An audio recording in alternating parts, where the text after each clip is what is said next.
Hi ಎಲ್ರಿಗೂ ನಮಸ್ಕಾರ. In the previous class we are discussed about the types of DC generators. So in this session we are discussed about commutator and split rings versus slip rings ಅಂತ ಬರ್ತದೆ.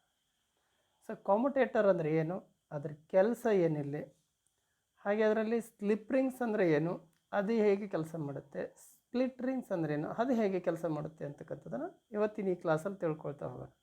ಮೊದಲನೇದಾಗಿ ಇಲ್ಲಿ ನಮ್ಮ ಕಣ್ಣೆದುರಿಗೆ ಎರಡು ಚಿತ್ರಗಳು ಕಾಣ್ತಾ ಇದ್ದಾವೆ, this one and this one. ಇಲ್ಲಿ ಏನು ಕಾಣ್ತಾ ಇದೆ, ಇದು ಸ್ಲಿಪ್ ರಿಂಗ್ಸ್. ಇದನ್ನು ನೋಡಿದರೆ ಗೊತ್ತಾಗುತ್ತೆ, ಇಲ್ಲಿ ಯಾವುದೇ ರೀತಿ ಸ್ಪ್ಲಿಟ್ ಇಲ್ಲ, ಅಂದರೆ ಕಂಟಿನ್ಯೂಸ್ ರಿಂಗ್ ಇದೆ, ಒಂದು ಸರೌಂಡ್ ರಿಂಗ್. ಅದನ್ನು ನಾವಿಲ್ಲಿ ಸ್ಲಿಪ್ ರಿಂಗ್ ಅಂತ ಹೇಳ್ತೇವೆ. ಬಟ್ ಈ ಸೈಡ್ ನೋಡಿ, ಇದು ಸ್ಪ್ಲಿಟ್ ಆಗಿದೆ ನೋಡಿ, ಮಧ್ಯ ಭಾಗದಲ್ಲಿ ಸ್ಪ್ಲಿಟ್ ಆಗಿದೆ. ಸೊ ಇದು ಸ್ಪ್ಲಿಟ್ ರಿಂಗ್ಸ್.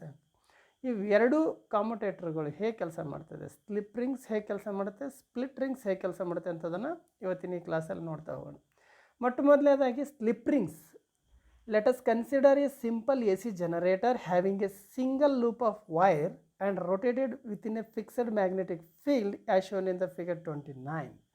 ಸೊ ಹೇಗಿದೆ ನೋಡಿ, ಇಲ್ಲಿ ಫಿಗರ್ 29ಅಲ್ಲಿ ಇಲ್ಲಿ ನೋಡ್ಬೋದು. ಇಲ್ಲಿ ಎರಡು ಮ್ಯಾಗ್ನೆಟಿಕ್ ಫೀಲ್ಡ್ ಇದೆ, ಒಂದು ಎನ್ ಪೋಲ್ ಮತ್ತೊಂದು ಎಸ್ ಪೋಲ್ ಅಂತ. ಸೊ ಇದ್ರ ಮಧ್ಯೆ ಒಂದು ಸಿಂಗಲ್ ಲೂಪ್ ಆಫ್ ಕಂಡಕ್ಟರ್ ಇದೇನಿದೆಲ್ಲ, ಇದು single loop of conductor, A B C D ಅಂತಕ್ಕಂಥ ಒಂದು ಸಿಂಗಲ್ ಲೂಪ್ ಆಫ್ ಕಂಡಕ್ಟರು ಈ ಎನ್ ಮತ್ತು ಎಸ್ ಮ್ಯಾಗ್ನೆಟಿಕ್ ಫೀಲ್ಡ್ ಮಧ್ಯದಲ್ಲಿ ಹೆಂಗೆ ಆಗ್ತಾ ಇದೆ ಅಂತ ಹೇಳಿದ್ರೆ, ಈ ರೀತಿ ಆ್ಯಂಟಿ ಕ್ಲಾಕ್ ವೈಸ್ ರೊಟೇಷನಲ್ಲಿ ತೋರಿಸಿದ್ದಾರೆ ನಮಗೆ. ಸೊ ಕ್ಲಾಕ್ ವೈಸ್ ಡೈರೆಕ್ಷನ್ನಲ್ಲಿ ನಮಗೆ ರೊಟೇಟ್ ಆಗ್ತಾ ಇದೆ ಕಾಯಿಲು ಅಂತ ತೋರಿಸ್ತದೆ. ಸೊ ಇಲ್ಲಿ ಏನು ಇಲ್ಲಿ ಕಾಣ್ತದೆ, ಇದೇ ಸ್ಲಿಪ್ ರಿಂಗ್ಸ್ಗಳು. ಆ ಸ್ಲಿಪ್ ರಿಂಗ್ಸ್ ಮುಖಾಂತರ, ಹಾಗೆ ಇಲ್ಲಿ ಕಾರ್ಬನ್ ಬ್ರಷ್ಗಳನ್ನು ನೋಡ್ಬೋದು ನಾವು, ಸ್ಟೇಷ್ನರಿ ಅಂದರೆ ಸ್ಟ್ಯಾಂಡ್ ಸ್ಟಿಲ್ ಪೊಸಿಷನ್ನಲ್ಲಿ ನಿಂತಿರೋದು ಬ್ರಷ್ಗಳು. ಇಲ್ಲಿ ಯಾವುದೇ ರೀತಿ ಮೂಮೆಂಟ್ ಆಗೋದಿಲ್ಲ. ಬಟ್ ಈ ಲೂಪ್ ಆಫ್ ಕಾಯಿಲ್ ಜೊತೆ ಈ ಸ್ಲಿಪ್ ರಿಂಗ್ಸ್ ಏನಿದ್ದಾವೆ ಅವು ಕೂಡ ರೊಟೇಟ್ ಆಗ್ತಾ ಇರ್ತವೆ. ಬಟ್ ಏನಂತ ಹೇಳಿದ್ರೆ, ಆ ಸ್ಲಿಪ್ ರಿಂಗ್ಸಿಗೆ ಈ ಬ್ರಷಸ್ಗಳು ಏನಿದಾವಲ್ಲ, ಆ ಬ್ರಷ್ಗಳು ಇಲ್ಲಿ ಏನಾಗುತ್ತೆ, ಕಾಂಟ್ಯಾಕ್ಟಲ್ಲಿ ಇರ್ತದೆ, ಕಂಟಿನ್ಯೂಸ್ಲಿ ಕಾಂಟ್ಯಾಕ್ಟಲ್ಲಿ ಇರ್ತವೆ. ಈಗೇನಿದೆಯಲ್ಲ ಈ ರಿಂಗ್ಸ್ಗಳಿಗೆ ಈ ಬ್ರಷ್ಗಳು ಕಂಟಿನ್ಯೂಸ್ಲಿ ಕಾಂಟ್ಯಾಕ್ಟಲ್ಲಿ ಇದ್ದೇ ಇರ್ತದೆ. ಬಟ್ ಮೂಮೆಂಟ್ ಆಗೋದಕ್ಕೆ ಬಿಡ್ತದೆ, ಬ್ರಷ್ ಜಸ್ಟ್ ಹಿಂಗೆ ಟಚ್ ಇರ್ತದೆ ಅಷ್ಟೇ, ಕಂಟಿನ್ಯೂಸ್ಲಿ ಟಚ್ ಇರುತ್ತೆ. ಬಟ್ ಹಿಂಗೆ ಮೂವ್ ಆಗೋದಕ್ಕೆ ಬಿಡುತ್ತೆ, ಯಾವುದೇ ಕಾರಣಕ್ಕೂ ಅದ್ರ ಮುಂದೆ ಸ್ಲೈಡ್ ಆಗೋಕ್ಕೆ ಅಡ್ಡಿಪಡಿಸೋದಿಲ್ಲ ಅದು. ಸೊ ಈ ರೀತಿ ಇರ್ತದೆ. ಇನ್ ದಿಸ್ ಕಂಡೀಷನ್ ಏನಾಗುತ್ತೆ ನೋಡೋಣ. Let each end of the single loop coil be connected to copper or brass rings called the slip rings. So ಅದು ಕಾಪರ್ ಅಥವಾ ಬ್ರಾಸ್ನಿಂದ ಮಾಡಿರ್ತಕ್ಕಂಥ ಸ್ಲಿಪ್ ರಿಂಗ್ಸ್ಗಳಾಗಿರ್ತವೆ. ಆ ಒಂದು ಲೂಪ್ ಆಫ್ ಕಂಡಕ್ಟರ್ ಕಾಯಿಲ್ ಅಂತ ಏನು ಹೇಳ್ತೀವಿ, ಅದರ ಎಂಡ್ಸ್ಗಳು ಏನಾಗ್ತವೆ, ಈ ಸ್ಲಿಪ್ ರಿಂಗ್ಸಿಗೆ ಬಂದು ಕನೆಕ್ಟ್ ಆಗಿರ್ತದೆ. ಈಗ ಫಿಗರಲ್ಲಿ ನೋಡಿದ್ರಲ್ಲ ಆ ರೀತಿ. These slip rings are insulated from each other. ಇಲ್ಲಿ ಸ್ಲಿಪ್ ರಿಂಗ್ಸ್ ಏನಿದಾವಲ್ಲ ಎರಡು, ಅವು ಯಾವುದೇ ಕಾರಣಕ್ಕೂ ಒಂದಕ್ಕೊಂದು ಎಲೆಕ್ಟ್ರಿಕಲಿ ಕಾಂಟ್ಯಾಕ್ಟ್ ಇರಲ್ಲ, ಅವು ಇನ್ಸುಲೇಟ್ ಆಗಿರ್ತವೆ. ಸೊ ಅವು ಹಾಗೆ insulated and mounted on the shaft. ಹೇಗೆ ಅಂತ ಹೇಳಿದ್ರೆ, ಸೊ ಇಲ್ಲಿ ಒಂದು ಫಿಗರ್ ಇದೆ ನೋಡಿ. ಸೊ ಇಲ್ಲಿ ಏನಾಗಿದೆ ಅಂತ ಹೇಳಿದ್ರೆ, ಮೂರು ನಿಮಗೆ ಇಲ್ಲಿ ಸ್ಲಿಪ್ ರಿಂಗ್ಸ್ಗಳು ಕಾಣ್ತಾವಲ್ವ ಈ ಚಿತ್ರದಲ್ಲಿ. ಇವು ಒಂದಕ್ಕೊಂದು ಎಲೆಕ್ಟ್ರಿಕಲಿ ಕಾಂಟ್ಯಾಕ್ಟ್ ಇಲ್ಲ, ಇವು ಮೂರು ಕೂಡ ಸಪ್ರೇಟೇ ಇರ್ತದೆ. ಅಂದರೆ ಇನ್ಸುಲೇಟ್ನಿಂದ ಅವನ್ನ ಮೂರನ್ನೂ ಸಪ್ರೇಟ್ ಮಾಡಿರ್ತಾರೆ. ಸೊ ಆ ಆರ್ಮೇಚರಲ್ಲಿರೋ ಕಂಡಕ್ಟರ್ಗಳು ಆ ಕನೆಕ್ಷನ್ ಬಂದು ಈ ಸ್ಲಿಪ್ ರಿಂಗಿದೆ. ಹಾಗೆ ಇಲ್ಲಿ ಬ್ರಷ್ಗಳಿದೆ ನೋಡಿ, ಎಲ್ಲಿದೆ ಬ್ರಷ್, ಈ ಕಡೆ ಭಾಗದಲ್ಲಿದೆ, ಇದು ಬ್ರಷ್ಗಳಿವು. ಈ ಬ್ರಷ್ ಅದಕ್ಕೆ ಇದು ರೊಟೇಷನ್, ಈ ಇದು ರೊಟೇಟ್ ಆಗ್ತಿದ್ರೂ ಕೂಡ ಈ ಒಂದು ಸ್ಲಿಪ್ ರಿಂಗ್ಸ್ಗಳು ಅದ್ರ ಮೇಲೆ ಜಾರ್ತಾ ಮೂಮೆಂಟ್ ಆಗ್ತಾ ಇರ್ತವೆ. ಸೊ ಆ ಮುಖಾಂತರ ಈ ಆರ್ಮೇಚರ್ನಲ್ಲಿ ಡೆವಲಪ್ ಆಗಿರ್ತಕ್ಕಂಥ ಉತ್ಪತ್ತಿ ಆಗಿರ್ತಕ್ಕಂಥ ಎಲೆಕ್ಟ್ರಿಸಿಟಿನ ಈ ಒಂದು ಏನಿದೆ ಅಲ್ಲ ಬ್ರಷ್ಗಳ ಮುಖಾಂತರ ಹೊರಗಡೆ ಎಕ್ಸ್ಟರ್ನಲ್ ಸರ್ಕ್ಯೂಟಿಗೆ ತಗೊಂಡೋದಕ್ಕೆ ಸಹಾಯ ಆಗುತ್ತೆ ಅಂತ ಹೇಳ್ತೀವಿ. ಲೈಕ್ ದಿಸ್ ಇದೇನು ಮಾಡ್ತದೆ ಅಲ್ಲಿ each other insulated and mounted on the shaft. ಈಗ ತೋರಿಸಿದ್ನಲ್ಲ ಚಿತ್ರ ಆ ರೀತಿ. In a broader sense this rotating assembly coil shaft and slip rings is called the armature. So ನಾವಿಲ್ಲಿ ಒಂದು ವಿವರವಾಗಿ ಯೋಚನೆ ಮಾಡೋದಾದರೆ, ಇಲ್ಲಿ ಕಾಯಿಲು, ಶಾಫ್ಟ್ ಮತ್ತು ಸ್ಲಿಪ್ ರಿಂಗ್ ಅಂತ ಏನಿದಾವೆ ಇದರದ್ದೆಲ್ಲ ಅಸೆಂಬ್ಲಿನ ಏನಂತ ಹೇಳ್ತೀವಿ ನಾವಿಲ್ಲಿ, ಈ ರೊಟೇಟಿಂಗ್ ಅಸೆಂಬ್ಲಿ ಏನಿದೆ ಅದನ್ನೇ ಆರ್ಮೇಚರ್ ಅಂತ ಹೇಳ್ತೀವಿ. ಇಲ್ಲಿ ರೊಟೇಟಿಂಗ್ ಅಂತ ಹೇಳಿದ್ರೆ ನೋಡಿ, ಇದೆಲ್ಲ ಭಾಗ ಬಂತಿದಷ್ಟು ಕಂಪ್ಲೀಟ್ ಭಾಗ ಏನಿದೆ, ಇದು ಕಂಪ್ಲೀಟ್ ಭಾಗನೇ, ಈ ಹೋಲ್ ಭಾಗ ಏನಿದೆ ಇದು ರೊಟೇಟಿಂಗ್ ಪಾರ್ಟ್ ಆರ್ಮೇಚರ್ ಅಂತ ಹೇಳ್ತೀವಿ. ಇಲ್ಲಿ ಇದರೊಳಗಡೆಗೆ ಶಾಫ್ಟ್ ಇದೆ, ಸ್ಲಿಪ್ ರಿಂಗ್ಸ್ ಇದ್ದಾವೆ, ಬ್ರಷ್ ಹೊರಗಡೆ ಇದು ರೊಟೇಟಿಂಗ್ ಪಾರ್ಟ್ ಅಲ್ಲ, ಬಟ್ ಆರ್ಮೇಚರ್ ಇದೇನಿದೆ ಇದೆಲ್ಲದೂ ಕೂಡ ಒಂದು ರೊಟೇಟಿಂಗ್ ಪಾರ್ಟಾಗಿ ಕೆಲಸ ಮಾಡ್ತದೆ. ಅದನ್ನೇ ಇಲ್ಲಿ ಹೇಳೋದು coil, shaft and slip rings ಇವು ಎಲ್ಲವೂ ಸೇರಿಬಿಟ್ಟು ಇದೇನಿದೆ ಇದು ಒಂದನ್ನು ಆರ್ಮೇಚರ್ ಅಂತ ಹೇಳ್ತೀವಿ. ದ ವೈರ್ ಲೂಪ್ ಅಥವಾ ಆರ್ಮೇಚರ್ ಕಾಯಿಲ್ ಅಂತ ಏನು ಹೇಳ್ತೀವಿ is connected to an external circuit by means of 2 brushes which are positioned to rub against the slip rings. ಈಗ ನಾನು ಹೇಳಿದ್ನಲ್ಲ ಅಲ್ಲಿ ಆ ಒಂದು ಸ್ಲಿಪ್ ರಿಂಗ್ಸ್ ಮೇಲೆ ಬ್ರಷ್ಗಳು ಕಾಂಟ್ಯಾಕ್ಟ್ ಆಗಿರ್ತವೆ, ಅದ್ರ ಮುಖಾಂತರ ಆ ಬ್ರಷ್ ಮುಖಾಂತರ ನಮಗೆ ಎಕ್ಸ್ಟರ್ನಲ್ ಸರ್ಕ್ಯೂಟ್ಗೆ ಎಲೆಕ್ಟ್ರಿಸಿಟಿನ ಹೊರಗಡೆ ತೊಗೊಂಡು ಹೋಗೋದಕ್ಕೆ ಸಹಾಯ ಆಗ್ತದೆ ಅಂತ ಹೇಳ್ತೀವಿ. As the armature is rotated at a uniform angular velocity 360 ಡಿಗ್ರಿನಲ್ಲಿ ಯೂನಿಫಾರ್ಮ್ ಆ್ಯಂಗ್ಯುಲರ್ ವೆಲಾಸಿಟಿನಲ್ಲಿ ಅದು ರೊಟೇಟೆಡ್ ಆಗ್ತಾ ಇದ್ದಾಗ the generated voltage in the loop conductor will actually be of alternating voltage. ಇಂಥ ಒಂದು ಸಂದರ್ಭದಲ್ಲಿ ಯಾವ ಒಂದು ಎಲೆಕ್ಟ್ರಿಸಿಟಿನ ಉತ್ಪತ್ತಿ ಮಾಡುತ್ತಂತೆ ನಿಮ್ಗೆ ಗೊತ್ತಿದೆ. ಅಲ್ಲಿ ಆ್ಯಂಗ್ಯುಲರ್ ವೆಲಾಸಿಟಿನಲ್ಲಿ ಈ ಆರ್ಮೇಚರ್ ಏನು ಇದೆ ಇದು ರೊಟೇಟಿಂಗ್ ಆಗ್ತಾ ಆಗ್ತಾ ಅಲ್ಲಿ ಫೀಲ್ಡ್ ಫ್ಲಕ್ಸನ್ನು ಕಟ್ ಮಾಡ್ತಾ ಒಂದು ಆಲ್ಟರ್ನೇಟಿಂಗ್ ವೋಲ್ಟೇಜನ್ನು ಏನು ಮಾಡುತ್ತೆ ಉತ್ಪತ್ತಿ ಮಾಡುತ್ತೆ ಅಂತ ಹೇಳ್ತೀವಿ. For the clockwise rotation indicated the direction of the generated voltage and the resulting current in the coil side under the north pole will be directed from A to B. ಇಲ್ಲಿ ನೋಡಬೇಕು ನೀವು, ಇಲ್ಲಿ ಒಂದು ನೋಡಿ ಎದಿಂದ ಬಿಗೆ ಹೋಗ್ತಕ್ಕಂಥದ್ದು, ಎದಿಂದ ಬಿ ಕಡೆ north pole ಮೇಲಿದೆ ಅದು. ಸೊ ಎದಿಂದ ಬಿಗೆ ಹೋಗ್ತಾ ಇರಬೇಕಾದ್ರೆ ಅಲ್ಲಿರ್ತಕ್ಕಂಥ ಕರೆಂಟ್ ಡೈರೆಕ್ಷನ್ ಹೇಗಿದೆ, ಹಾಗೆ ಈ ಸೌತ್ ಪೋಲಲ್ಲಿ ಸಿದಿಂದ ಡಿಗೆ ಬರೋ ಕಡೆಗೆ ಕರೆಂಟ್ ಡೈರೆಕ್ಷನ್ ಹೇಗಿದೆ ಅನ್ನೋದನ್ನು ಅಬ್ಸರ್ವ್ ಮಾಡಿ. ಸೊ ಇದು ಅಗೇನ್ ಈ ಒಂದು ಎ ಆ್ಯಂಡ್ ಬಿ ಅಂತಕ್ಕಂಥದ್ದು ಹಾಗೆ ತಿರುಗ್ತಾ ತಿರುಗ್ತಾ ಏನಾಗುತ್ತೆ ವರ್ಟಿಕಲ್ ಪೊಸಿಷನಿಗೆ ಬರ್ತದೆ, ಆಮೇಲೆ ಮತ್ತೆ ಈ ರೀತಿ ಹಾರಿಜೆಂಟಲ್ಗೆ ಬರ್ತದೆ. ಆವಾಗ ಎ ಬಿ ಈ ಸೈಡ್ ಬರುತ್ತೆ, ಅದೇ ಡಿ ಸಿ ಈ ಸೈಡಿಗೆ ಹೋಗುತ್ತೆ. ಸೊ ಚೇಂಜ್ ಆಗ್ತಾ ಇರ್ತದೆ. ಚೇಂಜ್ ಆದಂಗೆಲ್ಲ ನೋಡಿ ಈ ಪ್ರೆಸೆಂಟ್ಲಿ ಎದಿಂದ ಬಿಗೆ ಈ ರೀತಿ ಹೋಗ್ತಾಯಿದ್ರೆ ಅದೇ ಎ ಬಿ ಕಾಯಿಲ್ ಈ ಕಡೆ ಬಂತು ಅಂದ್ರೆ ಅವಾಗ ಅದೇ ಸೇಮ್ ಕಾಯಿಲಲ್ಲಿ ಈ ರೀತಿ ಕರೆಂಟ್ ಫ್ಲೋ ಆಗ್ತದೆ. ಹಾಗೆ ಈ ಡಿ ಸಿನಲ್ಲಿ ಇವಾಗ ಈ ಕಡೆ ಇದೆ, ಅದೇ ಡಿ ಸಿ ಅಂತಕ್ಕಂಥದ್ದು ಈ ಸೈಡ್ಗೆ ಹೋಯ್ತು ಅಂದರೆ ನಾರ್ತ್ ಪೋಲ್ ಸೈಡ್ ಹೋಯ್ತು ಅಂದ್ರೆ ಅವಾಗ ಕರೆಂಟ್ ಡೈರೆಕ್ಷನ್ ಆ ಕಡೆ ತೋರಿಸುತ್ತೆ. ಸೊ ಆಲ್ಟರ್ನೇಟಿವಲ್ಲಿ ಏನಾಗುತ್ತೆ ಅಂದರೆ ಆ north pole side south pole side ಬಂದಂಗೆಲ್ಲ ಏನಾಗುತ್ತೆ ಅವಾಗ ಕಾಯಿಲ್ ಸೈಡ್ನಲ್ಲಿ ಕರೆಂಟ್ ಡೈರೆಕ್ಷನ್. ಸೊ ಈಗ ಎ ಬಿ ಮೇಲಿದ್ದಾಗ ಆ ಕಡೆ ಹೋಗ್ತಾ ಇದೆ, A B north pole side ಇದೆ, ಸೊ ಆ ಕಡೆ ಕರೆಂಟ್ ಡೈರೆಕ್ಷನ್ ತೋರಿಸ್ತಾ ಇದೆ. ಸೊ ಹೀಗೆ ಹೋಗ್ತಾ ಇದೆ. ಅದೇ ಎ ಬಿ ಕಾಯಿಲ್ ಈ ಕಡೆ ಬಂತು ಅಂತ ಹೇಳಿದ್ರೆ ಸೌತ್ ಪೋಲ್ ಕಡೆ ಬಂತು ಅಂದ್ರೆ ಅವಾಗ ಕರೆಂಟ್ ಡೈರೆಕ್ಷನ್ ಈ ಕಡೆ ಬರ್ತದೆ. ಇದನ್ನು ನಾವಿಲ್ಲಿ ಅಬ್ಸರ್ವ್ ಮಾಡಬೇಕು. ಇಲ್ಲಿ ನೋಡಿ ದ ವೋಲ್ಟೇಜ್ ಏನಾಗುತ್ತೆ ಇಲ್ಲಿ A to B marking the slip ring to negative.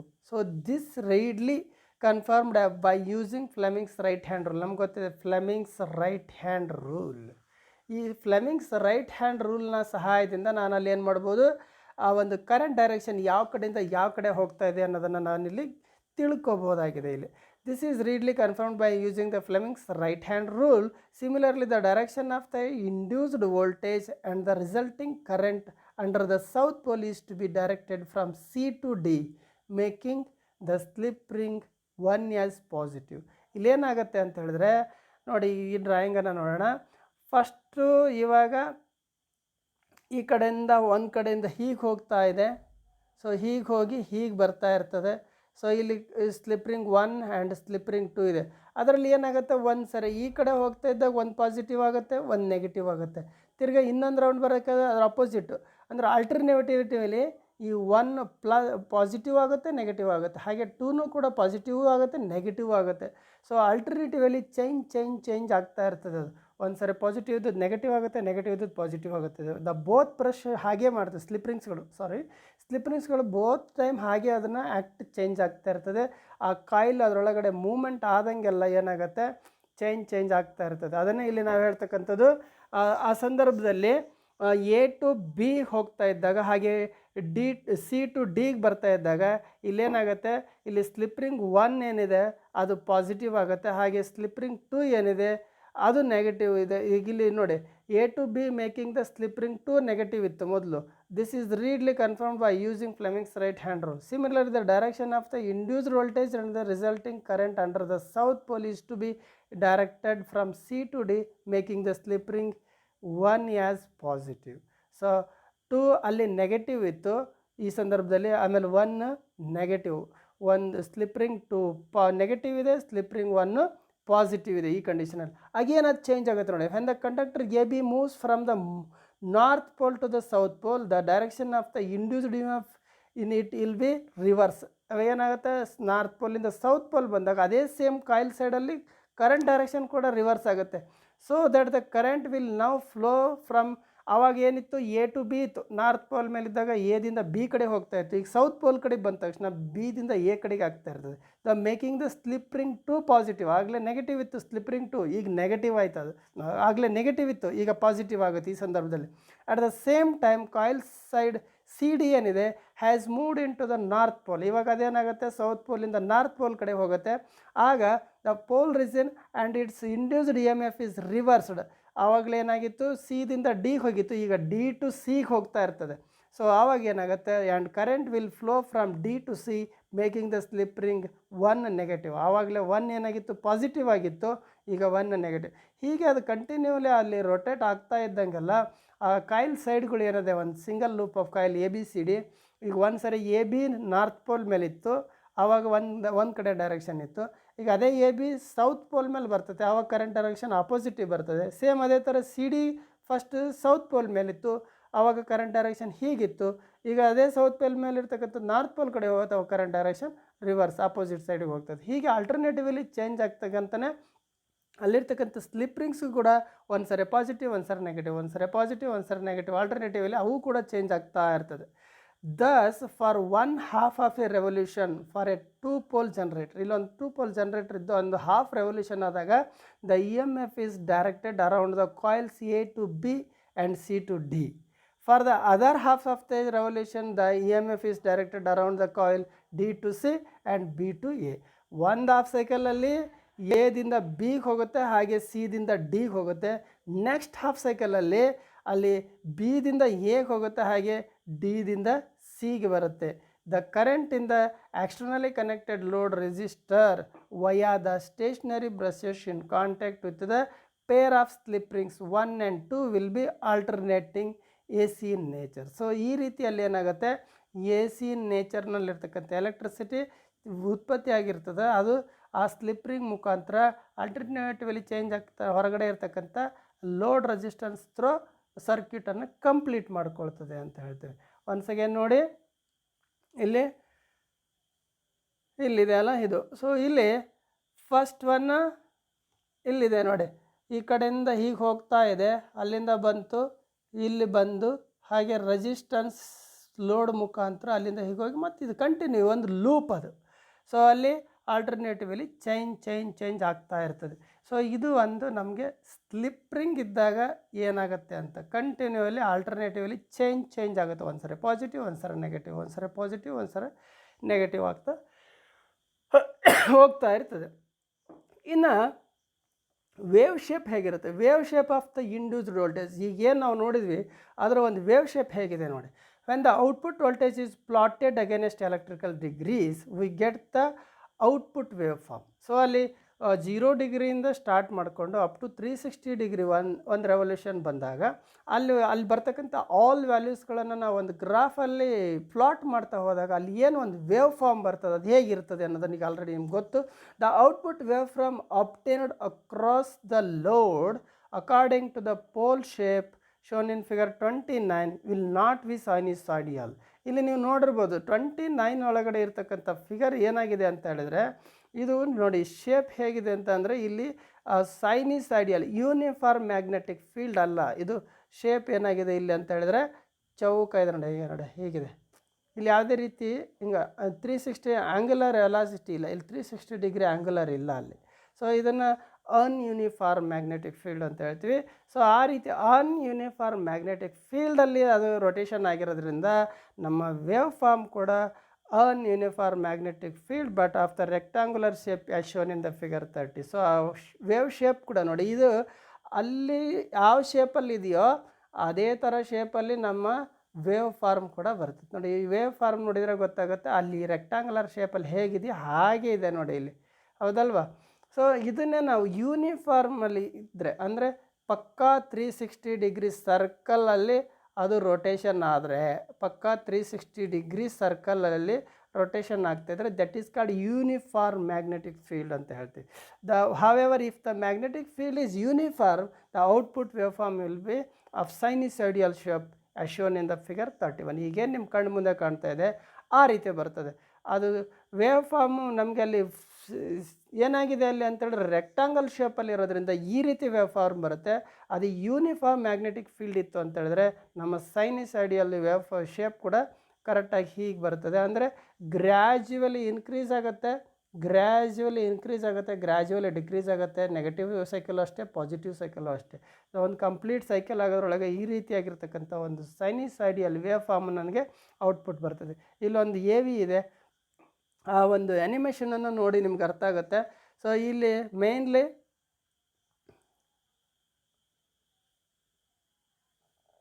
ಈ ಭಾಗವನ್ನು ಗಮನಿಸಿ, ಇಲ್ಲಿ ನಿಮ್ಗೆ ಅರ್ಥ ಆಗುತ್ತೆ.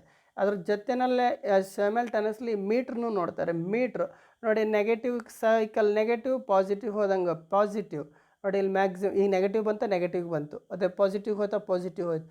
ಅಂದರೆ ಇಲ್ಲಿ ಆಲ್ಟರ್ನೇಟಿಂಗ್ ಸಪ್ಲೈ ಏನಾಗುತ್ತೆ ಅಂತ ಹೇಳಿದ್ರೆ ಮೇಲ್ಗಡೆ ಪಾಸಿಟಿವ್ ಸೈಕಲ್, ಕೆಳಗಡೆ ನೆಗೆಟಿವ್ ಸೈಕಲ್. ಮೇಲ್ಗಡೆ ಹೋದಾಗ ನಮ್ಮ ನೀಡಲ್ಲಿ ಏನಾಗುತ್ತೆ, ಇದು ಪಾಸಿಟಿವ್ ಸೈಡ್ ಬರುತ್ತೆ. ಹಾಗೆ ಕೆಳಗಡೆ ಬಂದಾಗ ನೆಗೆಟಿವ್ ಸೈಡ್ ಬರುತ್ತೆ. ಅದನ್ನು ನೀವು ಈ ಮೀಟ್ರ್ನಲ್ಲಿ ಅಬ್ಸರ್ವ್ ಮಾಡಿ ಗೊತ್ತಾಗುತ್ತೆ.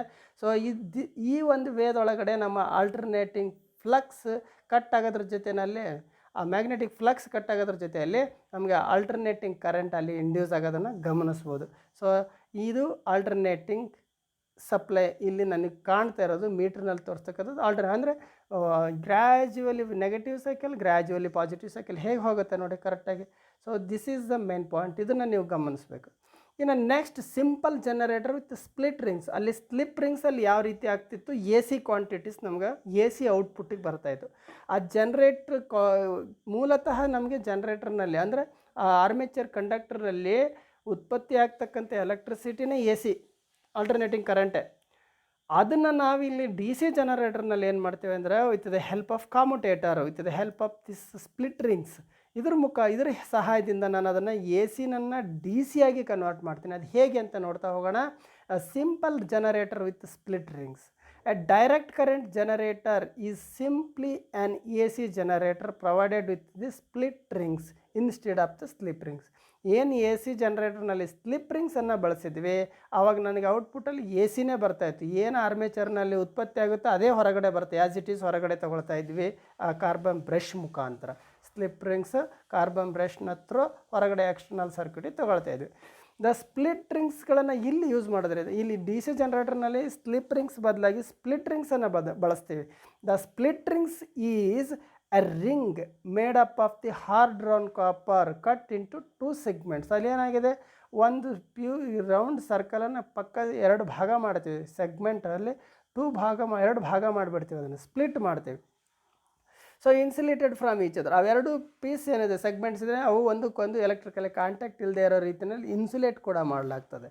Other and the shaft in which it is mounted, ಅದನ್ನು ಏನು ಮಾಡ್ತೀವಿ, ಶಾಫ್ಟ್ ಮೇಲೇ ಮೌಂಟ್ ಮಾಡಲಾಗ್ತದೆ. A commercial generator uses a number of split rings called the commutators. ಇಲ್ಲಿ split rings, number of split rings ಇತ್ತು ಅಂತ ಹೇಳಿದ್ರೆ ಅದನ್ನೇ ನಾವಿಲ್ಲಿ ಕಾಮುಟೇಟರ್. ಮೊದಲಿಗೆ ನಾವು ಚಿತ್ರದಲ್ಲಿ ನೋಡಿದ್ದೀವಿ ಸ್ಲಿಪ್ ರಿಂಗ್ಸು ಮತ್ತು ಸ್ಪ್ಲಿಟ್ ರಿಂಗ್ಸ್, ಕಾಮುಟೇಟರ್ಗಳನ್ನು ನಾವು ನೋಡಿ ಬಂದಿದ್ವಿ. ಸೊ ಹಾಗೆ ಅಂದರೆ ಇನ್ನೊಂದು ಸರಿ ನೋಡಿಬಿಡಿ, ಈ ರೀತಿಯಾಗಿ ಇಲ್ಲಿ ಏನಿದೆಯಲ್ಲ ಇದು ಕಾಮುಟೇಟರ್. ನಂಬರ್ ಆಫ್ ಸ್ಪ್ಲಿಟ್ ರಿಂಗ್ಸ್ಗಳೇನಿದೆ ಇದನ್ನು ಕಾಮುಟೇಟರ್ ಅಂತ ಹೇಳ್ತೀವಿ. ಈ ರೀತಿಯಾಗಿ ನಾವು ಅದನ್ನೇ ತೊಗೋಬೇಕಾಗತ್ತೆ, ಸ್ಪ್ಲಿಟ್ ರಿಂಗ್ಸ್ ಕಾಮುಟೇಟರ್ ಅದು. ಸೊ ಈ ಸ್ಪ್ಲಿಟ್ ರಿಂಗ್ಸ್ ಕಾಮುಟೇಟರ್ನಲ್ಲಿ ನಂಬರ್ ಆಫ್ ಸ್ಪ್ಲಿಟ್ ರಿಂಗ್ಸ್ಗಳಿದೆ ಅಲ್ಲಿ. So a commercial generator uses a number of split rings called the commutators. The split ring is a device for reversing the brush contact with the armature coil terminals. Every time the induced current in the coil reverses so that the output current taken by the brushes remains always in the same direction. ನೋಡಿ ಇಲ್ಲಿ ಈ split ರಿಂಗ್ಸ್ಗಳು ಹೇಗೆ ನನಗೆ A ಸಿನನ್ನು D C ಆಗಿ ಔಟ್ಪುಟ್ಟಿಗೆ ಕೊಡ್ತದೆ ಅನ್ನೋದನ್ನು, ಈ split ರಿಂಗ್ಸ್ಗಳು ಏನಾಗುತ್ತೆ ಅಂತ ಹೇಳಿದ್ರೆ ಆಲ್ಟರ್ನೇಟಿವ್ಲಿ ಆ ಡೈರೆಕ್ಷನನ್ನು ಒಂದೇ ಡೈರೆಕ್ಷನ್ ಬರೋ ರೀತಿಯಲ್ಲಿ ನೋಡ್ಕೊಳ್ತದೆ. ಸೊ ಆ ರೀತಿಯಲ್ಲೇ ನಾವು ಇದನ್ನು ಅರೇಂಜ್ ಮಾಡ್ತೇವೆ. ಅದನ್ನು ಹೇಗೆ ಅಂತ ನೋಡ್ತಾ ಹೋಗೋಣ. As shown in figure 32a, if the armature rotates clockwise, the split rings rotates with it and the brushes and the poles are stationary in their position. ಸಾಮಾನ್ಯವಾಗಿ ಬ್ರಷಸ್ಗಳು ಸ್ಟೇಷ್ನರಿ ಆಗಿರ್ತದೆ, ಆದರೆ ಆರ್ಮೇಚರ್ ಕಾಯಿಲ್ ಮತ್ತು split rings rotative ಭಾಗ ಆಗಿರ್ತದೆ. ಅಂದರೆ ತಿರುಗುವಂಥ ಭಾಗದಲ್ಲೇ ಬರತಕ್ಕಂಥದ್ದು armature coil ಜೊತೆಗೇ ನಮ್ಮ ಈ ಸ್ಪ್ಲಿಟ್ ರಿಂಗ್ಸ್ಗಳು ಕೂಡ ತಿರುಗ್ತವೆ, ಬಟ್ ಬ್ರಷಸ್ ಮಾತ್ರ ಒಂದು ಕಡೆ ಫಿಕ್ಸ್ ಇರ್ತದೆ.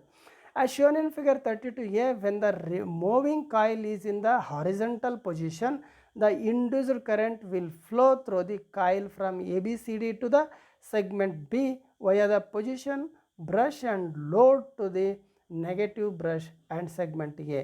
ಇಲ್ಲಿ ನೋಡ್ಬೋದು, ನಾವು ಚಿತ್ರದಲ್ಲಿ ಕಾಣ್ತದೆ, ಹೌದಾ? ಇಲ್ಲಿ ಏನಾಗಿದೆ ಅಂತ ಹೇಳಿದರೆ ನೋಡಿ, ಒಂದು ABCD ಅಂತಕ್ಕಂಥದ್ದು ಒಂದು ಲೂಪ್ ಇದೆ ಅಲ್ವಾ.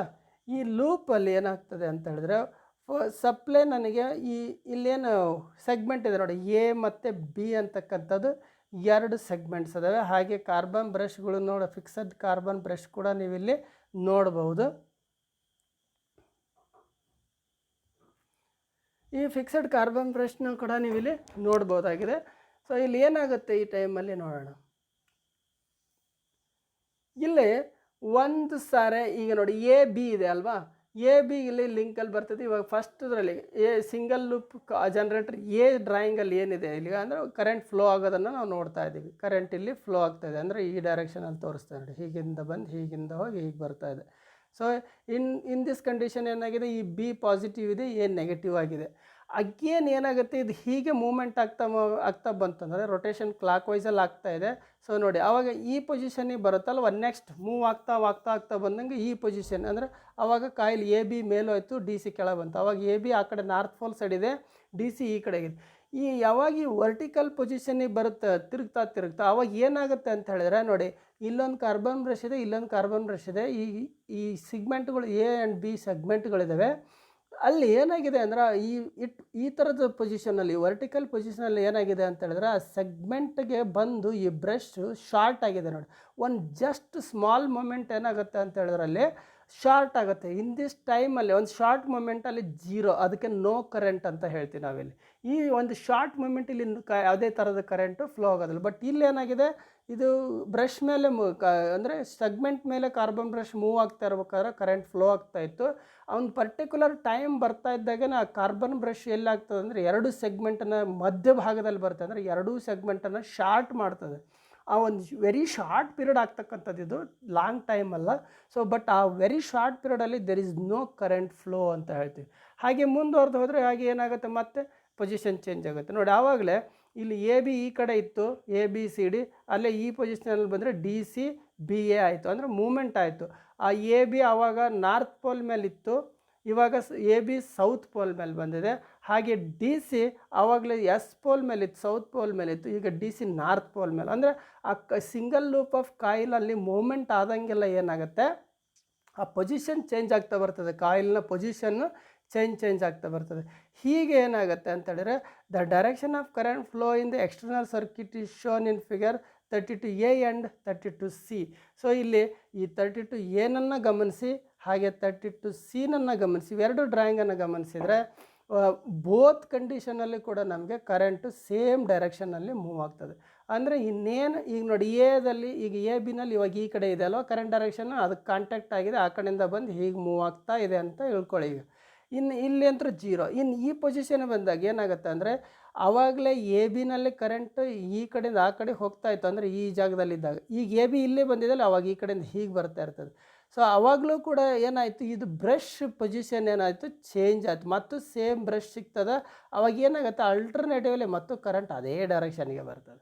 ಸೊ ಹೀಗೆ ಇದು ಏನಾಗುತ್ತೆ, ಆಲ್ಟರ್ನೇಟಿವ್ಲಿ ಆ ಬ್ರಷ್ ಪೊಸಿಷನ್ ಏನಾಗ್ತದೆ, ಒಂದೇ ಡೈರೆಕ್ಷನ್ನಲ್ಲಿ ಕರೆಂಟ್ ಫ್ಲೋ ಆಗೋ ರೀತಿಯಲ್ಲಿ ನೋಡ್ಕೊಳ್ತದೆ. So when the armature rotates so that the coil just assumes a vertical position as in figure 32B. ಈಗ ನೋಡಿದ್ವಿ ನಾವು 32B ಮಧ್ಯದಲ್ಲಿ. The brushes will short circuit both the segments. ಆ 2 ಸೆಗ್ಮೆಂಟ್ನ ಮಧ್ಯಭಾಗದಲ್ಲಿ ಬಂದು ಶಾರ್ಟ್ ಆಗ್ಬಿಡ್ತದೆ ಒಂದು ಮೂಮೆಂಟಲ್ಲಿ, ಅಂದರೆ ರೊಟೇಷನ್ ಆಗ್ತಾ ಇದ್ದ ಬರ್ತದೆ ಅದು. The induced EMF is 0 and no current flows through the load circuit for a short moment ಅಂತ ಹೇಳಿದೆ ನಾನು. ಒಂದು ಸಣ್ಣ ಮೂಮೆಂಟಲ್ಲಿ ಒಂದು ಫ್ರ್ಯಾಕ್ಷನ್ ಟೈಮ್ ಅಲ್ಲಿ ಕರೆಂಟ್ ಫ್ಲೋ ಆಗೋದಿಲ್ಲ, ಶಾರ್ಟಿಂಗ್ ಆ ಟೈಮಲ್ಲಿ. ಅಗೇನ್ ಚೇಂಜ್ ಆಗುತ್ತೆ ಪೊಸಿಷನ್, ಇವಾಗ ಚೇಂಜ್ ಆಗುತ್ತೆ. When the armature rotates and the coil assumes the position as indicated in figure 32C, the coil side AB will enter the south pole. North ಪೋಲಲ್ಲಿ ಇದ್ದಿರ್ತಕ್ಕಂಥ A B side ಇವಾಗ south pole ಮೇಲೆ ಬಂತು, ತಿರುಗ್ತಾ resin and its induced EMF will reverse compared to the direction it had while moving under the north pole resin as shown in figure. ನೋಡಿ, ಆ north pole ಮೇಲೆ ಇದ್ದಾಗ ಒಂದು ಡೈರೆಕ್ಷನ್ನಲ್ಲಿತ್ತು, ಅಂದರೆ ಈ ಕಡೆಯಿಂದ ಆ ಕಡೆ ಹೋಗ್ತಾ ಇತ್ತು. ಇವಾಗ ಸೌತ್ ಪೋಲ್ ಮೇಲೆ ಬಂದಿದೆ, ಅದೇ ಕಾಯಿಲ್ ಸೈಡಲ್ಲಿ ಇವಾಗ ಆ ಕಡೆಯಿಂದ ಈ ಕಡೆ ಬರ್ತಾ ಇದೆ. ಸೊ ಹೀಗೇನಾಗುತ್ತೆ, ನಾರ್ತ್ ಪೋಲಲ್ಲಿ ಇದ್ದದ್ದು ಈ ಕಡೆಯಿಂದ ಆ ಕಡೆ ಹೋಗ್ತಾ ಇತ್ತು, ಸೌತ್ ಮೇಲೆ ಬರ್ತಿದ್ದಾಗ ಆ ಕಡೆಯಿಂದ ನಮ್ಮ ಕಡೆಗೆ ಬರ್ತಾ ಇರ್ತದೆ. ಸೊ ಈ ರೀತಿ ಏನಾಗುತ್ತೆ, ಆ ಡೈರೆಕ್ಷನ್ ಚೇಂಜ್ ಆದಂಗೆಲ್ಲ. ಇಲ್ಲಿ ಒಂದು ಎಕ್ಸಾಂಪಲ್, ಗುಡ್ ಎಕ್ಸಾಂಪಲ್ ಇದೆ ನೋಡಿ, ನೀವು ಇಲ್ಲಿ ಗಮನಿಸ್ಬೋದು. ನೀವು ಇಲ್ಲಿ ಎ ಭಾಗದಲ್ಲಿ ವರ್ಟಿಕಲ್ ಪೊಸಿಷನ್ನಲ್ಲಿದೆ, ಅಂದರೆ ಇಲ್ಲಿ ಈ ಪಾಯಿಂಟಲ್ಲಿ ನೋಡಿ, ಎರಡೂ ಬ್ರಷ್ಗಳು ಏನಾಗಿದ್ದಾವೆ, ಇಲ್ಲಿ ಶಾರ್ಟ್ ಆಗಿದ್ದಾವೆ. ಅಂದರೆ ಎರಡು ಸೆಗ್ಮೆಂಟ್ ಮಧ್ಯದಲ್ಲಿ ಬಂದು ಶಾರ್ಟ್ ಆಗಿದೆ. ದಿಸ್ ಟೈಮ್ ಏನಾಗಿದೆ, ಇಲ್ಲಿ 0 ವೋಲ್ಟ್ಸ್ ಅಂತ ತೋರಿಸುತ್ತೆ ನೋಡಿ. ಇಲ್ಲಿ ಇದು 0 ಅಂತ ಅರ್ಥ, ಇಲ್ಲಿ ಬಂದರೆ ಮ್ಯಾಕ್ಸಿಮಮ್ ಅಂತ ಅರ್ಥ ಇದೆ. ಈ ಪೊಸಿಷನ್ ಏನದಲ್ಲ, ಇದು ಮ್ಯಾಕ್ಸಿಮಮ್ ಪೊಸಿಷನ್ ನೋಡಿ. ಹಾಗೆ ರೈಸ್ ಆಗ್ತಾ ಹೋಗುತ್ತೆ, ಅಂದರೆ ಇದು ಜನರೇಟರ್ ಆರ್ಮೇಚರ್ ಮೂವ್ ಆದಂಗೆಲ್ಲ ಇದು ಹೀಗೆ ಮುಂದಕ್ಕೆ ಮೂವ್ ಆಗ್ತಾ ಇರ್ತದೆ. ಸೊ ಈಗ ಎರಡನೇ ಟೈಮ್ ಈ ಪೊಸಿಷನ್ಗೆ ಬಂದಾಗ ಇವಾಗ ಹಿಂಗೆ ಮೂಮೆಂಟ್ ಆಗ್ತಾ ಬಂದು, ಅಂದರೆ ಈ ರೀತಿ ಮೂಮೆಂಟ್ ಆಗ್ತಾ ಇದೆ ಇವಾಗ ಕ್ಲಾಕ್ ವೈಸಲ್ಲಿ. ಇವಾಗ ಹೀಗೆ ಅಡ್ಡ ಆಯಿತು, ಆವಾಗಲೇ ವರ್ಟಿಕಲ್ ಇತ್ತು, ಈಗ ಹಾರಿಜೆಂಟಲ್ ಆಯ್ತು. ಈ ಕಂಡೀಷನಲ್ಲಿ ಮ್ಯಾಕ್ಸಿಮಮ್ EMF ಅಲ್ಲಿ ಇಂಡ್ಯೂಸ್ ಆಗ್ತದೆ. ಅಗೇನ್ ಮತ್ತೆ ಶಾರ್ಟ್ ಆದಾಗ ಮತ್ತೆ 0ಕ್ಕೆ ಬರ್ತದೆ. ಅದು ಆ ಒಂದು ಪರ್ಟಿಕ್ಯುಲರ್ ಪೊಸಿಷನ್ ಬಂದು ಮತ್ತೆ ವರ್ಟಿಕಲ್ ಆಯಿತು, ಹಾರಿಜೆಂಟಲ್ ಆಯಿತು, ಮತ್ತೆ ಹಾರಿಜೆಂಟಲ್ಲಿ ಬಂದ ಮತ್ತೆ ಮ್ಯಾಕ್ಸಿಮಮ್ ಇದೆ, ಅಗೇನ್ ಮತ್ತೆ ಶಾರ್ಟ್ ಆಗುತ್ತೆ. ಹೀಗೆ ಏನಾಗುತ್ತೆ, ಪ್ರತಿ ಹಂತದಲ್ಲೂ ಕೂಡ ಅದು ಏನಾಗ್ತದೆ, ಚೇಂಜ್ ಆಗ್ತಿರ್ತದೆ. ಈ ಕೆಳಗಡೆ ಒಂದು ಚಿತ್ರದಲ್ಲಿ ಇವಾಗ ಇಲ್ಲಿ ಕಾರ್ಬನ್ ಬ್ರಷ್ಗಳು ಫಿಕ್ಸಡ್, ಇಲ್ಲಿ ನೋಡ್ಬೋದು. ಈ ಒಂದು ಡ್ರಾಯಿಂಗಲ್ಲಿ ನೋಡಿದರೆ ಗೊತ್ತಾಗುತ್ತೆ, ಈ ಕಾರ್ಬನ್ ಬ್ರಷ್ ಫಿಕ್ಸಡ್ ಇದೆ, ಬಟ್ ಜನರೇಟರು ಮೂವ್ಮೆಂಟ್ ಆಗ್ತಿರ್ತದೆ. ಇಲ್ಲಿ ನೋಡಿ, ಇಲ್ಲಿ ಕಾರ್ಬನ್ ಬ್ರಷ್ ಏನಾಗಿವೆ, ಫಿಕ್ಸ್ ಇದೆ ನೋಡಿ. ಇದು ಕಾರ್ಬನ್ ಬ್ರಷ್, ಇದಕ್ಕೊಂದು ಕಾರ್ಬನ್ ಬ್ರಷ್, ಇವು ಫಿಕ್ಸ್ಡ್. ಆದರೆ ಇಲ್ಲಿರ್ತಕ್ಕಂಥದ್ದು ಇದು ಏನದಾವಲ್ಲ, ಇವು ಸ್ಪ್ಲಿಟ್ ರಿಂಗ್ಸ್ ತಿರುಗ್ತಾ ಇದೆ. ಆ ಒಳಗಡೆ ಇರ್ತಕ್ಕಂಥ ಕಾಯಿಲ್ ಜೊತೆಗೇ ಈ ಸ್ಪ್ಲಿಟ್ ರಿಂಗ್ಸ್ ಕೂಡ ಮೂವ್ಮೆಂಟ್ ಆಗ್ತದೆ. ಬಟ್ ಈ ಚಿತ್ರದಲ್ಲಿ ನಾವೀಗ ನೋಡ್ತಕ್ಕಂಥ ಈ ಚಿತ್ರದಲ್ಲಿರೋದು, ಈ ಅನಿಮೇಷನಲ್ಲಿರೋದು ಆ್ಯಂಟಿ ಕ್ಲಾಕ್ ವೈಸ್ ಇದೆ, ಬಟ್ ನಾವಲ್ಲಿ ಎಕ್ಸ್ಪ್ಲೇನ್ ಮಾಡ್ತಾ ಇದ್ದು ಕ್ಲಾಕ್ ವೈಸಲ್ಲಿದೆ, ಅಷ್ಟೇ ವ್ಯತ್ಯಾಸ. ಬಟ್ ನಿಮ್ಗೆ ಇಲ್ಲಿ ಗೊತ್ತಾಗಬೇಕಾಗಿರೋದು ಏನು ಅಂತ ಹೇಳಿದ್ರೆ, ಬ್ರಷ್ ಫಿಕ್ಸಡ್ ಪೊಸಿಷನಲ್ಲಿ ಹೇಗಿರ್ತವೆ, ಅದ್ರ ಮಧ್ಯದಲ್ಲಿ ಈ ಸ್ಪ್ಲಿಟ್ ರಿಂಗ್ಸು ಮತ್ತು ಕಾಯಿಲು ಅಲಾಂಗ್ ವಿತ್ ಕಾಯಿಲ್ ಹೇಗೆ ಮೂಮೆಂಟ್ ಆಗುತ್ತೆ ರೋಟಾರು ಅನ್ನೋದನ್ನು ನಾವಿಲ್ಲಿ ತಿಳ್ಕೊಬೋದು. ಸೊ ಇಲ್ಲಿ ಈ ರೀತಿಯಲ್ಲಿ ಏನಾಗುತ್ತೆ ಅಂತ ಹೇಳಿದ್ರೆ, ಆ ಮೂಮೆಂಟ್ ಆಗ್ತಾ ಹೋದಂಗೆಲ್ಲ ಏನಾಗುತ್ತೆ, ಒಂದೇ ಡೈರೆಕ್ಷನಲ್ಲಿ ಕರೆಂಟು ಇನ್ನೇನು ನೆಗೆಟಿವ್ ಸೈಕಲ್ ಹೋಗ್ಬೇಕು ಅನ್ನೋ ಅಷ್ಟೊತ್ತಿಗೆ ವಾಪಸ್ ಮತ್ತೆ ಅದೇ ಸೇಮ್ ಬ್ರಷ್ ಇದು ಆಲ್ಟರ್ನೇಟಿವಲ್ಲಿ ಚೇಂಜ್ ಆಗೋದ್ರಿಂದ ನೆಗೆಟಿವ್ ಸೈಕಲ್ ಹೋಗುತ್ತೆ ಮತ್ತು ಸೇಮ್ ಡೈರೆಕ್ಷನಲ್ಲೇ ಸಪ್ಲೈ ಅಲ್ಲಿ ಮೂಮೆಂಟ್ ಆಗ್ತದೆ. ಸೊ ಈಗ ಇಲ್ಲಿ ನೋಡ್ಬೋದು. ಸೊ ಇಲ್ಲಿಂದ ಹೀಗೆ ಹೋಗ್ತಕ್ಕಂಥದ್ದು ಈ ಸಂದರ್ಭದಲ್ಲಿ ಈ ಕಡೆ ಹೋಗ್ತಾ ಇತ್ತು, ಈ ಕಡೆ ಬಂದ ತಕ್ಷಣ ಅದೇ ಕಾಯಿಲ್ ಸೈಡ್ ಈ ನಾರ್ತ್ ಪೋಲ್ ಮೇಲೆ ಇದ್ದಾಗ ಎ ಬಿನಲ್ಲಿ ಈ ಕಡೆಯಿಂದ ಆ ಕಡೆ ಇದೆ ಗ್ಯಾರಂಟರ್. ಅದೇ ಎ ಬಿ ಕಾಯಿಲ್ ಸೈಡ್ ಇಲ್ಲಿ ಸೌತ್ ಪೋಲ್ ಕಡೆ ಬರಲಿ, ಅದೇ ಕಾಯಿಲಲ್ಲಿ ಈ ಕಡೆ ಬರ್ತದೆ, ಹೌದಲ್ವಾ? ಹಾಗೆಯೇ ಇಲ್ಲಿ ಡಿ ಸಿನಲ್ಲಿ ಇವಾಗ ಈ ಪೊಸಿಷನ್ನಲ್ಲಿದ್ದ ಡಿ ಸಿನಲ್ಲಿ ಯಾವ ಕಡೆಗಿದೆ, ಆ ಕಡೆಯಿಂದ ಈ ಕಡೆ ಬರ್ತಿದೆ ಡಿ ಸಿನಲ್ಲಿ. ಅದೇ same D C north pole side ಬಂತು ಅಂದರೆ ಈ ಕಡೆಯಿಂದ ಆ ಕಡೆ ಹೋಗುತ್ತೆ, ಅಂದರೆ ಅಪೋಸಿಟ್ ಆಗುತ್ತೆ. ಹೀಗೆ ಆಟೋಮೆಟಿಕಲಿ ಚೇಂಜ್ ಆದಂಗೆಲ್ಲ ಇಲ್ಲಿ ಏನಾಗುತ್ತೆ, ಸೆಗ್ಮೆಂಟ್ಗಳು ಕೂಡ ಆಲ್ಟರ್ನೇಟಿವಲ್ಲಿ ಅದಕ್ಕೆ ಲಿಂಕ್ ಸಿಕ್ಬಿಡ್ತದೆ, ಅಲ್ಲಿ ಕರೆಕ್ಟಾಗಿ ಟೈಮಿಗೆ ಸಿಕ್ಬಿಡ್ತದೆ.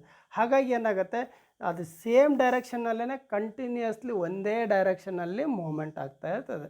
ಹಾಗಾಗಿ ನನಗಿದು ಏನಾಗುತ್ತೆ, ಡಿ ಸಿ ಎ ಸಿ ಹೋಗಿ ಡಿ ಸಿ ಕನ್ವರ್ಟ್ ಆಗುತ್ತೆ ಕಾಮುಟೇಟರ್ನಲ್ಲಿ, ಅಂದರೆ ಸಿಂಗಲ್ ಡೈರೆಕ್ಷನ್. ಅಲ್ಲಿ ಆಲ್ಟರ್ನೇಟಿಂಗಲ್ಲಿ ಹಾಗಲ್ಲ, ಪಾಸಿಟಿವ್ ನೆಗೆಟಿವ್ ಮೂವ್ಮೆಂಟ್ ಆಗ್ತಿರ್ತದೆ. But when this happens, the split ring segments A and B will also have exchanged their positions since they rotates along with the coil. As the EMF in the coils side AB and CD reverse their polarity, the split ring segments to which they are connected simultaneously change their positions under the stationary brushes. ಅಲ್ಲಿ ಏನು ಬ್ರಷ್ಗಳು stationery ಆಗಿದ್ದಾವೆ, ಒಂದು ಕಡೆ fix ಆಗಿದ್ದಾವೆ. ಆ ಒಂದು ಮೂಮೆಂಟಲ್ಲಿ ಆ ಕಾಯಿಲ್ ಜೊತೆಗೆ ಆ ಸೆಗ್ಮೆಂಟ್ಗಳು ಮತ್ತು ಕಾಯಿಲು ತಿರುಗ್ತಾ ಏನಾಗುತ್ತೆ, ಒಂದು ಪರ್ಟಿಕ್ಯುಲರ್ ಮೂಮೆಂಟಲ್ಲಿ ನಾರ್ತ್ ಪೋಲಿಂದ ಸೌತ್ ಪೋಲಿಗೆ ಬಂದಾಗ ಮತ್ತು ಈ ಕಡೆ ಡೈರೆಕ್ಷನ್ ಅದೇ ಸೇಮ್ ಕಾಯಿಲಲ್ಲಿ ಡೈರೆಕ್ಷನ್ ಚೇಂಜ್ ಆಗುತ್ತೆ. Again coil side north pole ಮೇಲೆ ಇದ್ದಿದ್ದು ಸೌತ್ ಮೇಲೆ ಹೋಗಲೇಬೇಕು, ಸೌತ್ ಪೋಲ್ ಮೇಲೆ ಇದ್ದಿದ್ದು ನಾರ್ತ್ ಪೋಲ್ ಮೇಲೆ ಬರಲೇಬೇಕು. ಸೊ ಆಲ್ಟರ್ನೇಟಿವಲ್ಲಿ ಅದು ರೊಟೇಷನ್ ಆದಂಗೆಲ್ಲ ಚೇಂಜ್ ಆಗ್ತಾನೆ ಇರಬೇಕಾಗತ್ತಲ್ವ. ಸೊ ಅವಾಗ ಏನಾಗುತ್ತೆ, ಇಲ್ಲಿ ಇದು as a result the polarity of the brushes remains fixed and the current direction through the load remains as shown in figure 32 C which is the same as shown in the figure 32A. ಸೊ ಹಾಗಾಗಿ ಇಲ್ಲೇನಾಗುತ್ತೆ 32Aದಲ್ಲಿ ಹೇಗೆ current direction ಇದೆಯೋ ಹಾಗೆ 32Cದಲ್ಲೂ ಕೂಡ same current direction ಬರೋ ಹಾಗೆ ಆ ಸ್ಪ್ಲಿಟ್ ರಿಂಗ್ಸ್ಗಳು ನೋಡ್ಕೊಳ್ತದೆ ಅಂತ ಅರ್ಥ. ಈ ಕಾರಣದಿಂದ ಅಲ್ಲಿ ಏನಾಗುತ್ತೆ ಅಂತ ಹೇಳಿದ್ರೆ ಒಂದೇ ಡೈರೆಕ್ಷನಲ್ಲಿ ಕರೆಂಟ್ ನನಗೆ ಫ್ಲೋ ಆಗುತ್ತೆ. ಸೊ ಈ ಕೆಲಸನ ನಮ್ಮ ಸ್ಪ್ಲಿಟ್ ರಿಂಗ್ಸ್ ಮಾಡಿಕೊಡೋದ್ರಿಂದ ಅದಕ್ಕೆ ಎ ಸಿಯಿಂದ ಡಿ ಸಿ ಕನ್ವರ್ಷನ್ ಮಾಡೋದಕ್ಕೆ ನನಗೆ ಸ್ಪ್ಲಿಟ್ ರಿಂಗ್ಸ್ ಬೇಕು. ಸೊ ನಂಬರ್ ಆಫ್ ಸ್ಪ್ಲಿಟ್ ರಿಂಗ್ಸ್ಗಳು ಸೇರಿದಾಗ ಕಾಮುಟೇಟರ್ ಆಗುತ್ತೆ. So figure 33 represents the generated voltage of a simple DC generator. The voltage is unidirectional due to the split ring action. ಅಲ್ಲಿ split ring action ಆಗೋದ್ರಿಂದ ಒಂದೇ ಡೈರೆಕ್ಷನಲ್ಲಿದೆ. Unidirection means D C. The induced E M F by a single loop ಅಂದರೆ ಒಂದೇ one turn ಇದೆ, ಒಂದು single loop ಇದೆ. Coil is very small in magnitude and pulsating in nature. As shown in figure 33, coils having a number of turns in series. So multiply the generated EMF by the same number. However, to get a steady DC current, it is necessary to increase the pulses produced in the armature, thereby their average value is constant. So ನಾವಿಲ್ಲಿ ನೋಡ್ಬೋದು ಇಲ್ಲಿ ಪಲ್ಸಿಯೇಟಿಂಗ್ D C ಇದೆ. So ಇದು ಒಂದೇ single loop of conductor ಇರೋದ್ರಿಂದ ಇಲ್ಲಿ ಪಲ್ಸಿಯೇಟಿಂಗ್ ನೋಡಿ, ಈಗ ಡಿ ಸಿ ಆದರೂ ಕೂಡ ಒಂದೇ ಡೈರೆಕ್ಷನಲ್ಲಿ ಇದ್ದರೂ ಕೂಡ ಪಾಸಿಟಿವ್ ಸೈಕಲ್ ಇದೆ ಕಂಟಿನ್ಯೂ, ಆದರೆ ಪಲ್ಸಿಯೇಟಿಂಗ್ ಇದೆ.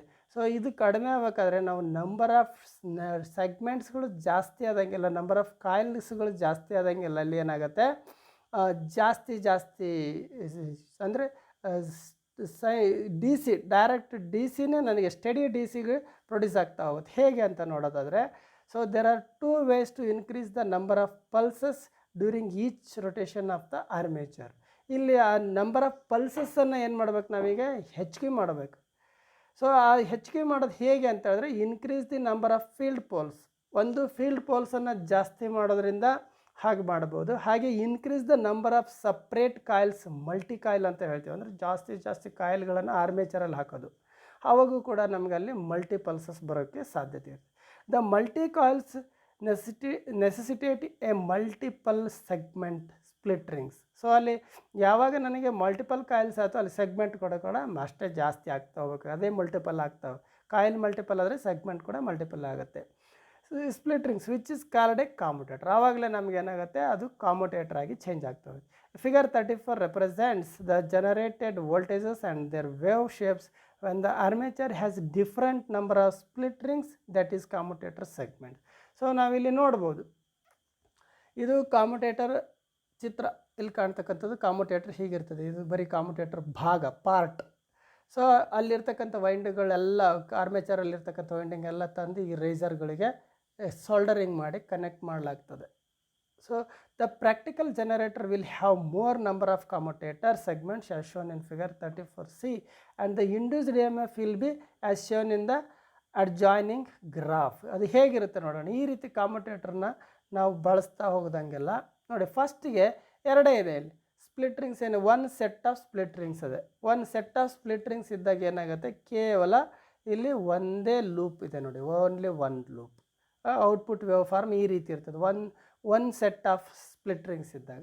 ಸೊ ಅದನ್ನೇ ನಾನು ಇಲ್ಲಿ ಕೆಳಗಡೆಗೆ ನೋಡ್ಬೋದು, ಇಲ್ಲಿ ಚಿತ್ರದಲ್ಲಿ ಇದೆ ನೋಡಿ, ಇಲ್ಲಿ ಒನ್ ಸೆಟ್ ಆಫ್ ಸ್ಪ್ಲಿಟ್ ರಿಂಗ್ಸೇ ಮೂಮೆಂಟ್ ಆಗ್ತಾ ಇದೆ, ಕಾಣಿಸುತ್ತಲ್ವ ಈ ರೀತಿ. ಸೊ ಅದನ್ನೇ ನಾವಿಲ್ಲಿ ಎರಡು ತಗೊಂಡ್ರೆ ಏನಾಗುತ್ತೆ ನೋಡಿ. ಸೊ ಈ ಟೈಮಲ್ಲಿ ಏನಾಗಿದೆ, ಇಲ್ಲಿ 2 sets of the split rings ಇದೆ. 2 ಸೆಟ್ಸ್ ಆಫ್ ಸ್ಪ್ಲಿಟ್ ರಿಂಗ್ಸ್ ಬಂದಾಗ ಆವಾಗ ನಮ್ಮ ವೇವ್ ಫಾರ್ಮ್ ನೋಡಿ ಡಬಲ್ ಆಯ್ತಲ್ವ, ಈಗ ಡಬಲ್ ಆಯಿತು. ಸೊ ಏನಾಯಿತು, ಅಲ್ಲಿ ಏನು ಆಟೋಮೆಟಿಕಲಿ ಔಟ್ಪುಟ್ ವೇವ್ ಫಾರ್ಮಲ್ಲಿ ಜಾಸ್ತಿ ಪಲ್ಸ್ಗಳು ಬರ್ತಾಯಿದೆ. ಸೊ ಇಲ್ಲಿ 4 ಸೆಟ್ ಅಂದರೆ 2 ಸೆಟ್ಸ್ ಅಂದರೆ 4 ಸೆಗ್ಮೆಂಟ್ಗಳು ನೋಡಿ, ಇಲ್ಲಿ ಕಾಣಿಸುತ್ತಲ್ವ. 4 ಸೆಟ್ಗಳನ್ನು ನಾವಿಲ್ಲಿ ಕಾಣ್ಬೋದು ಈ ಚಿತ್ರದಲ್ಲಿ, ಈ ಅನಿಮೇಷನಲ್ಲಿ ನಮಗೆ ಕಾಣಿಸುತ್ತೆ. ಅಲ್ಲಿಗೆ ಏನಾಗಿದೆ, 4 ಸೆಗ್ಮೆಂಟ್ ಅಂದರೆ 2 ಲೂಪ್ ಆಫ್ ಕಾಯಿಲ್ ಇದೆ ನೋಡಿ, 2 ಲೂಪ್ ಆಫ್ ಕಾಯಿಲ್ ಇದೆ ಅಲ್ಲಿಗೆ. ಅಲ್ಲಿ ಫಸ್ಟಿಂದ್ರಲ್ಲಿ ಎಷ್ಟಿತ್ತು, ಒಂದೇ ಲೂಪ್ ಆಫ್ ಇತ್ತು. ಇಲ್ಲಿ ಕಾಣ್ತೈತಲ್ಲ, ಇದರಲ್ಲಿ ಎಷ್ಟಿದೆ, ಒಂದೇ ಲೂಪ್ ಆಫ್ ಕಾಯಿಲ್ ಇದೆ ನೋಡಿ, ಇಲ್ಲಿ ಒಂದೇ ಒಂದು ಲೂಪ್ ಆಫ್ ಕಾಯಿಲ್ ಇದೆ. ಅದೇ ನಮಗೆ ಇಲ್ಲಿ ಈ ಕಡೆ ಬಂದರೆ ಈ ಕಡೆಗೆ 2 ಲೂಪ್ ಆಫ್ ಕಾಯಿಲ್ ಇದೆ. ಹಾಗೆ number of split rings commutator ಹೇಗಿರುತ್ತೆ ಅಂದರೆ, ನೋಡಿ ಇಲ್ಲಿಗಿದೆ, ಇಲ್ಲಿ ಔಟ್ಪುಟ್ ವೇವ್ ಫಾರ್ಮ್ ಹೇಗಿದೆ ನೋಡಿ, ನಂಬರ್ ಆಫ್ ಪಲ್ಸಸ್ ಇದೆ. ಸೊ ಈಗ ಈ ಪೊಸಿಷನಲ್ಲಿ ಏನಿದೆ ಇದು ಸ್ಟಡಿ ಆಗಿರ್ತದೆ, ಒಂದಲ್ಲ ಒಂದು ಪಲ್ಸು ಪಾಸಿಟಿವಲ್ಲಿ ಇದ್ದೇ ಇರ್ತದೆ. ಹಾಗಾಗಿ ಇದೇನಾಗುತ್ತೆ, ಸ್ಟಡಿ ಡಿ ಸಿ ವೋಲ್ಟೇಜ್ ಅಂತ ಹೇಳ್ತೀವಿ ನಾವು. ಇದನ್ನು ನೀವು ಒಂದು ಸ್ವಲ್ಪ ಬಿಗ್ ಮಾಡಿ ನೋಡಿದ್ರೆ ಗೊತ್ತಾಗುತ್ತೆ. ಇಲ್ಲಿ ನೋಡಿ ಹೀಗಿದೆ ನೋಡಿ, ಅಲ್ಲಿ ನಂಬರ್ ಆಫ್ ಆರ್ಮೇಚರ್ ಕಾಯಿಲ್ಸ್ಗಳಿದಾವೆ, ಅಂದರೆ ಮಲ್ಟಿಪಲ್ ಕಾಯಿಲ್ಸ್, ಹಾಗೆ ಮಲ್ಟಿಪಲ್ ಸೆಗ್ಮೆಂಟ್ಸ್ ಅಂತ ಹೇಳ್ತೀವಿ. ಇಲ್ಲಿ ನೋಡಿ ಇದು ಕಾಯಿಲು ಜಾಸ್ತಿ ಆದವು ಇದರಲ್ಲಿ, ಇಲ್ಲಿ ಸೆಗ್ಮೆಂಟ್ಸ್ ಕಾಮುಟೇಟರ್ನಲ್ಲಿ ಸೆಗ್ಮೆಂಟ್ ಕೂಡ ಜಾಸ್ತಿನೇ ಆಗಿದೆ. ಈ ರೀತಿಯಲ್ಲಿ ನಾವೇನು ಮಾಡ್ಬೋದು, ಆ ಸ್ಟಡಿ ಡಿ ಸಿ ವೋಲ್ಟೇಜನ್ನು ಪಡಿಬೋದು ಅಂತ ಹೇಳ್ತೀವಿ. So this is the important. ಮತ್ತು ಈ ಟಾಪಿಕ್ನೊಳಗಡೆ ನಾವು ಏನು ನೋಡಿದ್ವಿ, ಸೊ ಕಾಮುಟೇಟರ್ನಲ್ಲಿ ಸ್ಪ್ಲಿಟ್ ರಿಂಗ್ಸ್ ಕೆಲಸ ಏನು, ಸ್ಲಿಪ್ ರಿಂಗ್ ಕೆಲಸ ಏನು. ಸ್ಲಿಪ್ ರಿಂಗು ಏನು ಆರ್ಮೇಚರ್ನಲ್ಲಿ ಏನು ಪ್ರೊಡ್ಯೂಸ್ ಆಗುತ್ತೆ ಎ ಸಿ ವೋಲ್ಟೇಜು ಜನರಲ್ ಆಗಿ, ಅದನ್ನೇ ಆ್ಯಸ್ ಇಟ್ ಈಸ್ ಹೊರಗಡೆ ಸರ್ಕ್ಯೂಟಿಗೆ ಸಪ್ಲೈ ಮಾಡ್ತಕ್ಕಂಥದ್ದು ಸ್ಲಿಪ್ ರಿಂಗ್ ಕೆಲಸ. ಆದರೆ ನನಗೆ ಜನ್ರೇಟ್ರಿಂದ ಅದು ಎ ಸಿ ಏನು ಒಳಗಡೆ ಆರ್ಮೇಚರ್ ಕಂಡಕ್ಟರ್ನಲ್ಲಿ ಎ ಸಿ ಏನು ಪ್ರೊಡ್ಯೂಸ್ ಆಗುತ್ತೆ ಜನರಲ್ ಆಗಿ ಮೂಲತಃ, ಅದನ್ನು ಡಿ ಸಿ ಆಗಿ ಕನ್ವರ್ಷನ್ ಮಾಡಿ ತಗೋಬೇಕು ಅಂದ್ರೆ ನನಗೇನು ಬೇಕಲ್ಲಿ, ಕಾಮುಟೇಟ್ರ್ ಅಂದರೆ ಸ್ಪ್ಲಿಟ್ ರಿಂಗ್ಸ್, ಅಂದರೆ ಮಲ್ಟಿಪಲ್ ಆಫ್ ಸ್ಪ್ಲಿಟ್ ರಿಂಗ್ಸ್ ಸೇರಿದಾಗ ಏನಾಗುತ್ತೆ, ಒಂದು ಕಾಮುಟೇಟ್ರ್ ಆಗುತ್ತೆ. ಆ ಕಾಮುಟೇಟ್ರನ್ನ ಸಹಾಯದಿಂದ ನಾವೇನು ಮಾಡ್ಬೋದು, ಎ ಸಿ ಕ್ವಾಂಟಿಟೀಸ್ನನ್ನು ಡಿ ಸಿ ಕ್ವಾಂಟಿಟೀಸ್ ಆಗಿ ಪರಿವರ್ತನೆ ಮಾಡ್ಬೋದು. ಅಲ್ಲಿಗೆ ಸ್ಲಿಪ್ ರಿಂಗ್ ಮತ್ತು ಸ್ಪ್ಲಿಟ್ ರಿಂಗ್ ಇವೆರಡಕ್ಕೂ ಇರತಕ್ಕಂಥ ವ್ಯತ್ಯಾಸ ಏನು ಅನ್ನೋದನ್ನು ತಿಳ್ಕೊಂಡಿದ್ದೀರಿ ಇವತ್ತು ಕ್ಲಾಸಲ್ಲಿ. ಈ ಕ್ಲಾಸನ್ನು ಮತ್ತೆ ನೋಡಿ, ತುಂಬ ಇಂಟ್ರೆಸ್ಟಿಂಗ್ ಆಗಿರ್ತಕ್ಕಂಥದ್ದು. ಯಾವುದೇ ಒಂದು ವಸ್ತುನನ್ನು ನಾವು ಸುಮ್ಮನೆ ಕಣ್ಣಿಂದ ನೋಡಿಬಿಡ್ಬಾರ್ದು. ಆವಾಗ ಅದ್ರ ಬಗ್ಗೆ ಏನು ಗೊತ್ತು, ಅದ್ರ ಬಗ್ಗೆ ವಿಮರ್ಶಿಸಿ ನೋಡಿದಾಗ ಒಂದು ಕುತೂಹಲಗಳು ಕೆರಳುತ್ತವೆ. ಅಂಥ ಕುತೂಹಲಗಳನ್ನು ಕೆರಳಿಸ್ಕೊಂಡು ನೋಡ್ತಾ ಹೋದಂಗೆಲ್ಲ ನನಗೆ ಅಲ್ಲಿದು ಅರ್ಥ ಆಗ್ತಾ ಹೋಗುತ್ತೆ. ಸೊ ಇವತ್ತಿನ ಈ ಕ್ಲಾಸನ್ನು ಇಲ್ಲಿಗೆ ಮುಗಿಸುವಂಥ ಸಮಯ. ನೆಕ್ಸ್ಟ್ ಕ್ಲಾಸಲ್ಲಿ armature winding and D C armature circuit ಅಂತ ಬರುತ್ತೆ, ಅದ್ರ ಬಗ್ಗೆ ನೋಡೋಣ. ಅಲ್ಲಿವರೆಗೂ ಎಲ್ಲರಿಗೂ ಧನ್ಯವಾದಗಳು.